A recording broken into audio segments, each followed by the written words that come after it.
Metal-clad style rear main engine seal replacement technique. This is a list of possible tools you will need to perform the job. A 3/8 drill, an 8-ounce ball peen hammer, small center punch, a number 2 Phillips screwdriver, a large flat blade screwdriver. This is an automatic transmission lip seal installer that can sometimes be helpful, and I will show you how to use this lip seal removing tool that is made by KD Tools. And finally, we will need some white lithium-based grease. I will be using number 8 sheet metal screws, approximately 1 inch long with a Phillips head. I will also be using a 3/32 of an inch drill bit. One of the easiest ways is to take and just drill a small hole into the seal itself, then take a sheet metal screw and screw it into that hole, and then you can use that as a puller. You can either grab it with a pair of pliers or something generally and pull that out. The way this tool is supposed to work is this little lip is supposed to get up underneath, supposed to be able to work that in there underneath that, and then you leverage it against the housing here, and then you pry it out. So we'll try both. I've taken a drill, and I've matched the drill to the screw size so I can get some idea of the right size drill I want to use. And then I'm going to carefully try to get into the seal without damaging or getting into anything else in here.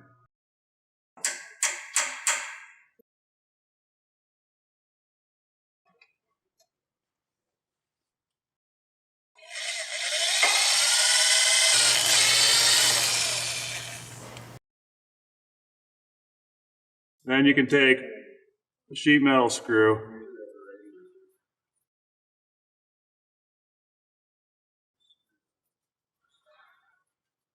and screw it in like so. You can use a pair of pliers, vice grips, and then sometimes you just get it up underneath the head, the screwdriver up underneath the head, and you can use it to pull it out this way.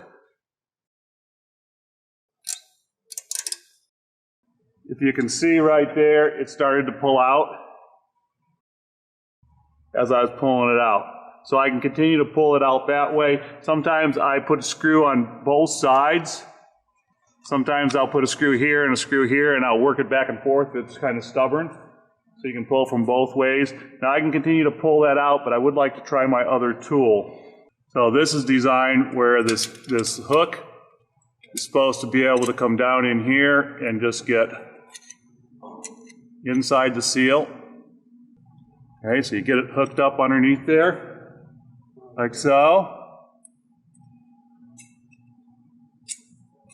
And then you adjust this so it pushes against the housing.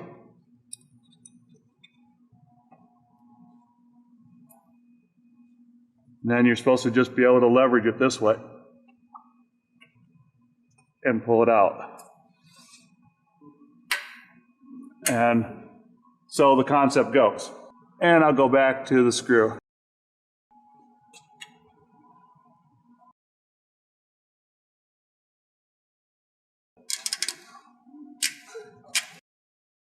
Okay, so there it is there. So we're just going to go ahead and clean this up. So there's only a little bit of oil trapped in here, so I was actually surprised to see it drip at all. Here I'm using a little brake clean to degrease the surface.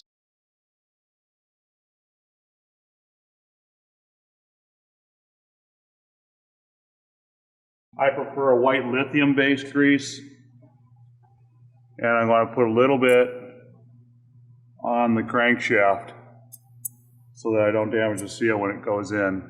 I do not want it on the housing. It's got a seal between the housing and the seal, so I want to keep grease away from that part.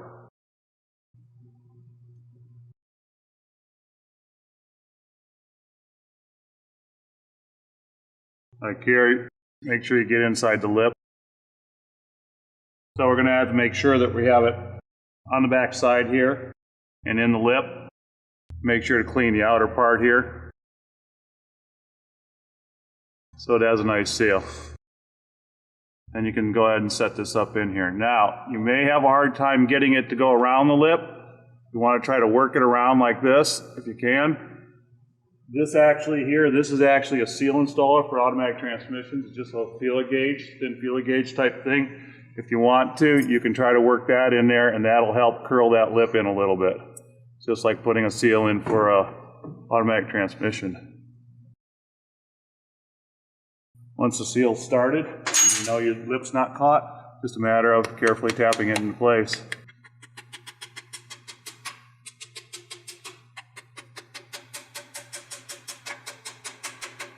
This is not fitting seal. This can be a little tricky because when you're hitting, you got to make sure you're not hitting the crank, which is what I might do here occasionally, but I'm trying not to. As I work my way around to try to evenly get this installed. And just keep going until it's flush.